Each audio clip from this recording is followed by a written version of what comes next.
Go ahead. Hi, my name is Jenny. I'm a sophomore, and this is for all three of you. Can you say in one sentence or less what... you know what I mean. Can you say why America is the greatest country in the world? Diversity and opportunity. Lewis? Freedom and freedom. So let's keep it that way. Will? The New York Jets. No, I'm going to hold you to an answer on that. What makes America the greatest country in the world?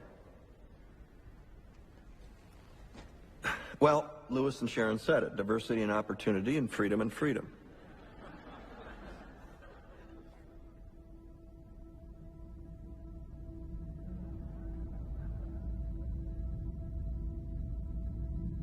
I'm not letting you go back to the airport without answering the question.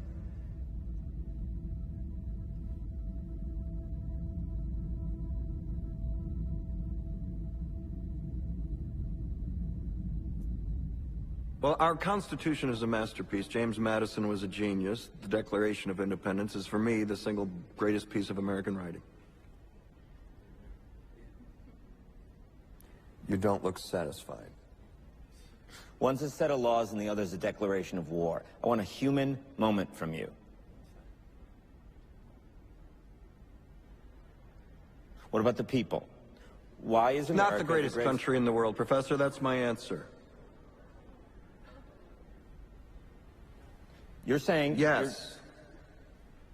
Let's talk about... Fine. Sharon, the NEA is a loser. Yeah, it accounts for a penny out of her paycheck, but he gets to hit you with it anytime he wants. It doesn't cost money. It costs votes. It costs airtime and column inches. You know why people don't like liberals? Because they lose.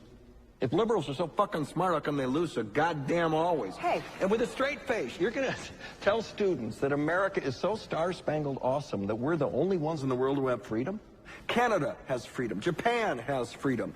The UK, France, Italy, Germany, Spain, Australia, Belgium has freedom. So 207 sovereign states in the world, like 180 of them have freedom. All right. And yeah, you, sorority girl. Just in case you accidentally wander into a voting booth one day, There's some things you should know, and one of them is there is absolutely no evidence to support the statement that we're the greatest country in the world. We're 7th in literacy, 27th in math, 22nd in science, 49th in life expectancy, 178th in infant mortality, 3rd in median household income, number 4 in labor force, and number 4 in exports. We lead the world in only 3 categories: number of incarcerated citizens per capita, number of adults who believe angels are real, and defense spending, where we spend more than the next 26 countries combined, 25 of whom are allies. Now, none of this is the fault of a 20-year-old college student, but you nonetheless are, without a doubt, a member of the worst generation ever.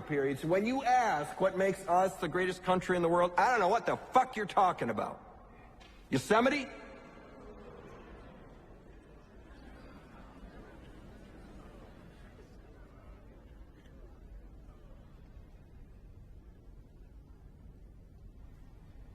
Sure used to be. We stood up for what was right.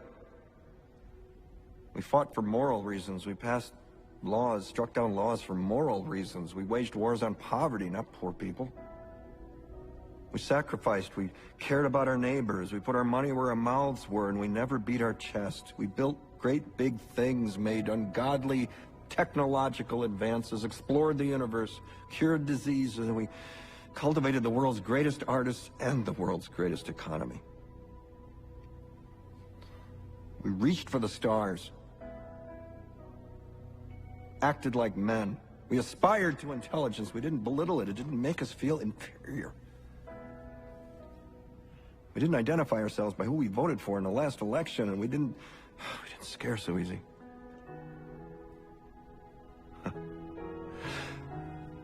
We were able to be all these things and do all these things because we were informed by great men, men who were revered. First step in solving any problem is recognizing there is one.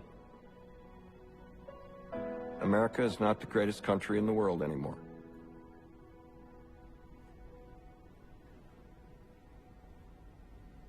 Enough?